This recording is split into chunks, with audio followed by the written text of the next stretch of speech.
It's a pleasure to be here, actually. It's funny. First of all, I should just say you're lucky to have Robbie Savage. She has been a great resource on working on water issues and water quality in Washington, D.C. And for as long as I've been there, Robbie had been around making things happen, and learned a lot from her and done a lot of really useful, fun, creative things. And I think you're just lucky to have her here, and it's a great resource. So keep up the good work.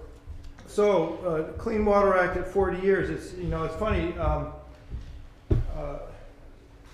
Underlying just about everything we do when we talk about it. I'm getting philosophical, right? Human beings, we tend to do everything in a story, right? We organize our lives and our problems and our world. Underlying it all, there's almost always a narrative. And almost always in that narrative, there tends to be a good guy and a bad guy. And in that narrative, it just happens to turn out that more often than not, we're the good guy, and the other person's the bad guy, right? So I'm here on behalf of agriculture in the Chesapeake Bay watershed. So I like, so I'm definitely in agriculture's corner. Just to let you know, I mean, I love working with farmers. I love seeing them get stuff done. They do really important work. But my job is to help them do better on water quality and do as much as they can. But I'm coming at it from their perspective. But I really would like, I like those opportunities where we can break out of the narrative and look at the substance of the issue, because everyone's thinking they're coming at it as from the good guy position. And there's always a little bit of truth to that, sometimes a lot. And there's also some bad guy stuff going on both sides. So it helps to have an open mind about that as we deal with these problems. One thing I think about a lot in this day and age when we talk about the land and water interface and the big challenge, and it's been a challenge. I came to Washington, D.C. in 1987 just as the non-point source, Section 319 provisions were being enacted. And so it's been there for my entire career in Washington. And I think it's probably fair to say at that point in time, but I heard this used a couple years ago by some Clean Water Act professionals. In '72, those first 15 years, and even since, in many ways, dealing with our clean water problems was analogous to dealing with one of the first car I had was like a 1969 Chevrolet Nova. It was my Aunt Reen's car. I was cool to have this V8, and but if I lifted up the hood, I could look in there. I had 8 spark plugs. I had a distributor. I had an alternator. I had a fan belt. I had a water pump. I knew what it was, right? And if I had a problem, I could go and get the Chilton's Auto Manual and pull it down and fix something. And the young gals from high school, you may not know what a Chilton's Manual is, but if you owned a car and did your own work, you didn't do it without Chilton's generally. And much of the really phenomenal progress we made under the Clean Water Act is kind of like the Chilton's Manual. From an engineering standpoint, we could do these things. We knew how to do them. We knew how the money could be spent, what could be accomplished, and really enormous good things took place. But now in this day and age, not only in agriculture, but in many of our water quality issues, there is no more Chilton's Manual for what we're trying to do. It's really hard. It is really hard. And if it's not hard technically, it's really hard economically. And if it's not hard economically, it's hard because of the influences of weather and variability and things that are beyond their control and dynamics that are unassociated with water, but societally speaking, just as important. So what I wanted to just talk about a little bit is coming at this as an Aggie, all right? And I do a lot of work with production agriculture across the country on these issues. And so I'm going to talk a little bit from that big picture and then try and bring it down into areas in which we maybe can drop the good guy and bad guy labels and make some real progress. So I don't think we can forget that the purpose of agriculture, what Rebecca was saying about how everyone has a stake in this. If you stop and think about, you laid all the parties out there, they're all right. But one of the things, farmers say this, it's a cliche. I hate cliches, but sometimes when they're true, it just kind of bugs you. But everybody is eating. Every one of us is eating. And the fact of the matter is that agriculture in this country feeds, depending on whose estimate you're talking about, anywhere from 500 million to 750 million people a year. So experts tell us that between now and the year 2050, we have to about double food production in order to feed a population that's going to go from about 6.5 billion today to about 9.5 billion, maybe 10, depending on whose estimate you use. It's going to happen. We talk about population control, we talk about it, and the population just keeps on going. Now the good news is that they say it will peak about there, because at the same time as that population is growing, incomes are rising. Incomes are rising in China, in India, in Indonesia, in Brazil, and the next big frontier and all of that will be Africa, and it will happen. And so, so we not only have more mouths to feed, but these are mouths that have more income, and most of them, live on a couple $100s a year, if that. And you start giving them middle class incomes, and they're going to expect a middle class diet, and it looks like a lot of the way that we eat here in the United States. We have to double food production, more or less. We need agriculture and our farmers to be really successful if we're going to do that with a minimum of conversion of habitat and natural landscapes to food production, if we're going to have any chance of it. You need farmers to be really modern and really efficient for most of that food. You just do. If you don't, it's going to mean the forested areas of the Rivanna River watershed have to go to cropland. It used to be that way, right? I imagine, much like the Eastern Seaboard, there were no trees here. We cut them all down to produce food and to build ships and houses. So it's a serious choice. It's not a zero-sum game, because I personally believe we can do this. We can do this. But it's a very, very real thing that you have to think about. And you couple that with the fact that crop production and subsequently livestock production associated with crop production for those that want to eat animal proteins, and that's going up all the time, is dependent on nitrogen and phosphorus. And the thing about nitrogen is that it's the foundation of all biological life for a very simple reason. It's really mobile. It's got the perfect chemical structure from which to build amino acids, from which to build proteins. It's the foundation for life. And it moves. It moves. And the fact of the matter is that you cannot mobilize enough nitrogen in the soil profile in order to achieve the kind of yields we want to achieve, in order to feed everybody without converting more natural landscape into agricultural production, without having that slippery molecule move around. It will move. It will move. And the question is, how do we manage that, and how do we control that, and how do we deal with that? But stopping it is not an option. Because when you mobilize it in the soil profile, all it takes is one ill-timed rain event, and it moves. All it takes is a region-wide drought, like we've had this year in the Corn Belt.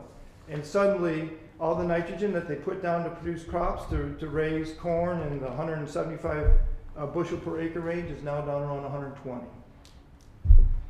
And there's not a thing a farmer could do about that at that point in time to stop that. But we can help manage that. So some of the keys from my perspective to achieving success with agriculture. And these are not limitations. These, believe me, I'm not saying that these will keep us from being successful.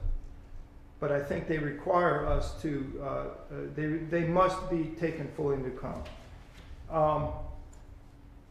So I started my career in Washington at the Office of Management and Budget. My job was to help manage the conservation programs at USDA. I was the conservation program budget manager.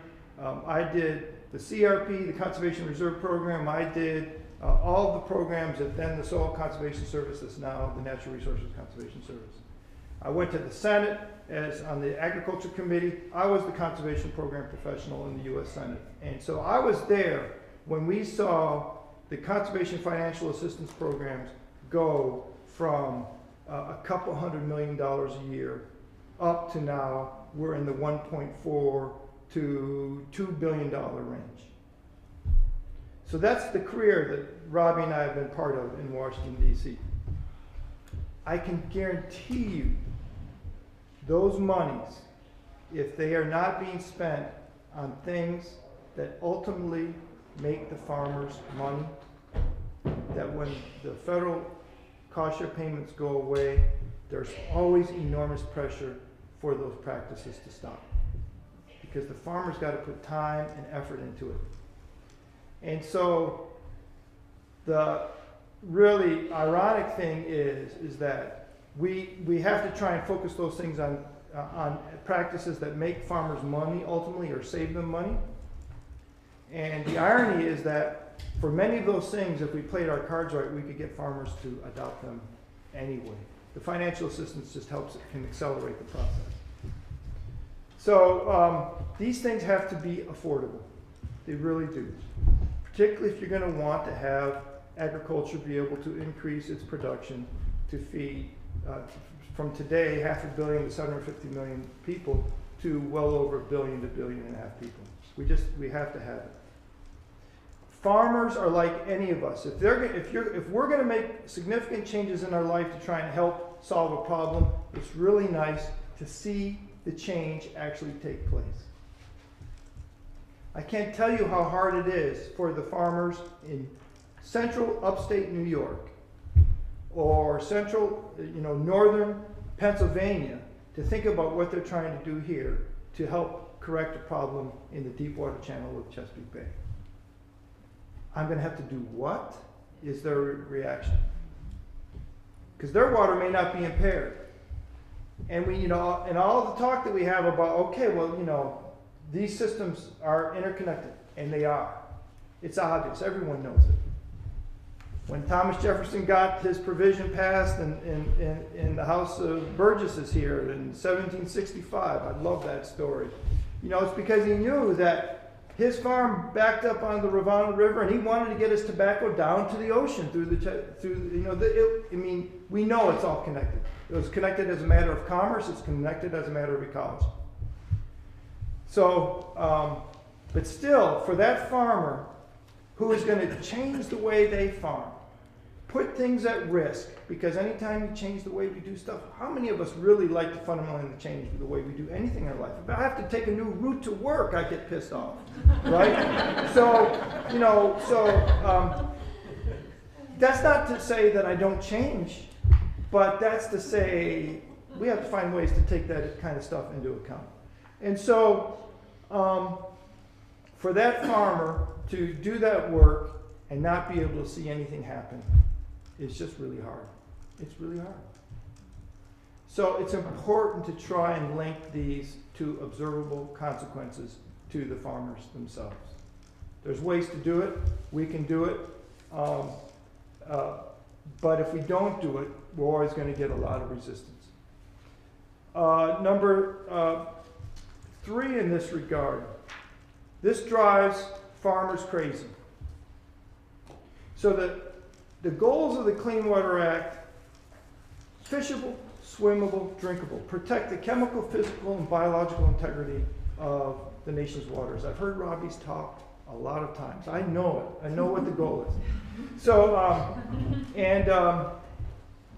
these are aspirational goals. Aspirational goals. We all aspire to a lot of things. It doesn't mean we can always achieve them, but they do give us guidance on where we're going to go. And the problem is when it comes to a lot of the issues we're dealing with, like nutrients, you cannot demonstrate in any kind of firm scientific matter the specific linkage of levels of nutrients with the levels of desired water quality. The science is still not there. EPA's Science Advisory Board told them that when they're doing the numeric nutrient criteria in Florida. We're still struggling through this. It's not there. Nutrients are essential to the health of these waters. And at what point do they become unhealthy? We don't know what that point is. And so we have these aspirational goals. We know nutrients are a concern. We also know that they're essential. And I think it's fair to admit from a farmer's perspective. Well, let's give you an example. How many people feel like they know exactly where the medical community is today on issues of multivitamins? I've never been a believer in them, but I've taken them sometime because my wife is here and she's a medical doctor, and I have an open mind, but we keep on finding out, well, that much vitamin E, no, that's bad for you, right? Or more, or even more seriously, hormone replacement, all those things. And I just saw a report today. Multivitamins are important for fighting cancer. It used to be, well, no, it could cause it. So it's confusing, right? I'm not saying this to be cute, really. I mean, it's really confusing. Do you know exactly what to do? Well, put yourself in the farmer's position that's trying to figure out what is the goal that I'm really going to be held to. You're asking me to make substantial changes to the way I farm. I can't really see what the outcome is going to be when I do this. And oh, by the way, I've seen over the last 10 years that you've changed the goals a couple of times. So why am I going to do this? It feels arbitrary and capricious to them. And these are serious people trying to do serious things, make a living, support their kids, send them to college, create an opportunity to retire. And for them, this is their life or death situation. And if they feel like we're being arbitrary and capricious in the way we change goals, they just tune us out. They do it to the people that work for them. I know from experience. And lastly, and it's all related. To the extent that we can, we have to be really practical in the things that we're asking for. When my dad's 91, going to be 92.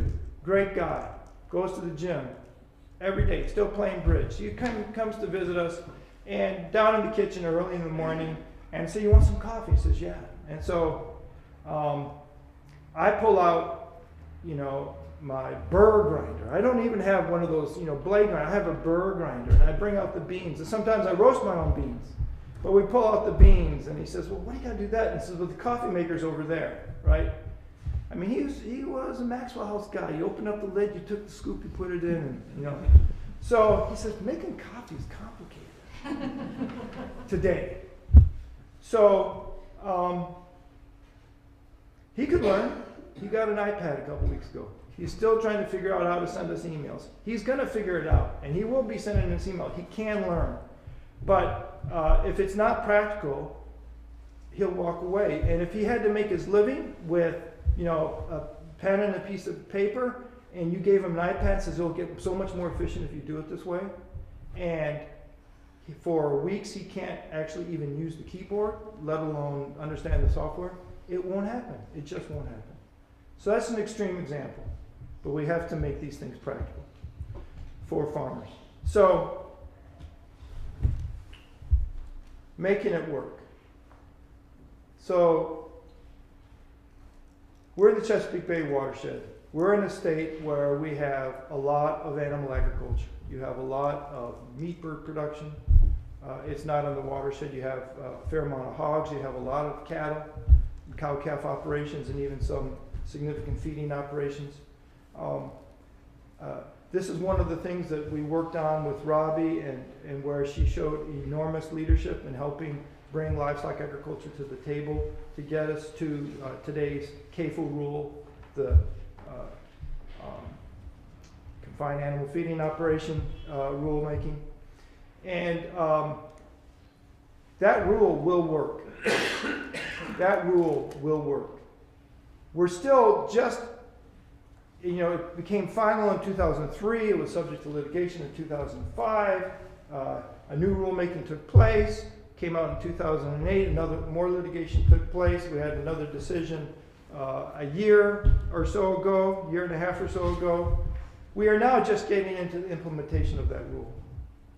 Farmers raising livestock, operations of any size, are supposed to have containment for that manure. It's not supposed to come into contact with rain or the animals. It's not supposed to come into contact with stormwater. If it comes into contact with rain or stormwater, you're supposed to impound it. Better yet, just keep it out of the rain and out of the stormwater's way. And then when you land apply it according to a sound agronomic plan. Get maximum value of it. I know a lot of people, the ink's barely even drying that, and they're saying there's no way it can work. Our farmers just aren't going to do it. And I don't believe that to be the case at all. And those provisions come directly out of the work that Robbie did with the livestock community, by the way. And they're outstanding. They were tough for farmers to accept that kind of oversight. And if they don't do it, they're subject to full force and weight of Clean Water Act civil and criminal penalties. $37,500 a day per day of discharge. So give them a chance. I believe those nutrient management planning requirements related to land application of manure have teeth. They will work. Use them. Farmers are going to grumble, but they're there, and a lot of farmers are ready to do them and are already doing them across the country. I believe the CAFO rule will work when it comes to the larger livestock operations. Smaller livestock operations can be a challenge. Under the federal rule, they don't automatically come under the jurisdictional requirements. They can under state law. Many states require dairies of 200-300 animals to come into this. They require smaller broiler operations to come in under this. I believe that's the case under the Virginia system and the broiler operations. And the provisions mirror, in terms of the nutrient management mirror what we have in the federal system. And so I personally believe they'll work. And if using our manure according to sound agronomic considerations, whether it's from nitrogen or phosphorus, if that's not enough, then we really need to come back together and address that, because we need that manure. That manure, farmers know how much it can do to add to the health and quality of the soil, and we need to be using that manure wisely. And if you're telling us that even that can't be supported in a watershed like the Rivanna River, we just need to come back together and figure it out, because that's a big problem. I'm not saying we can't figure it out, but try this first is my recommendation. With regard to the rest of agriculture, row crop agriculture, where we fall into the agricultural non-point source category.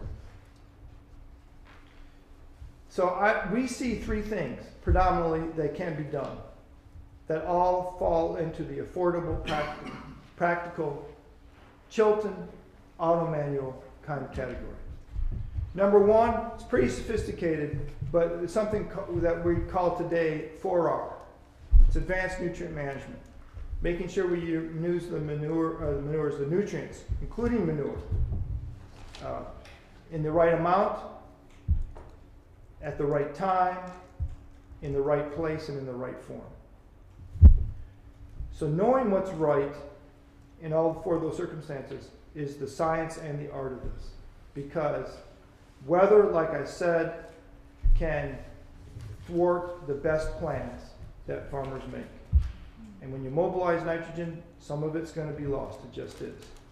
But we use those 4 R's. And we need to expand the use of the 4 R's. Number two, we need to enhance the adoption of green infrastructure in row crop agriculture.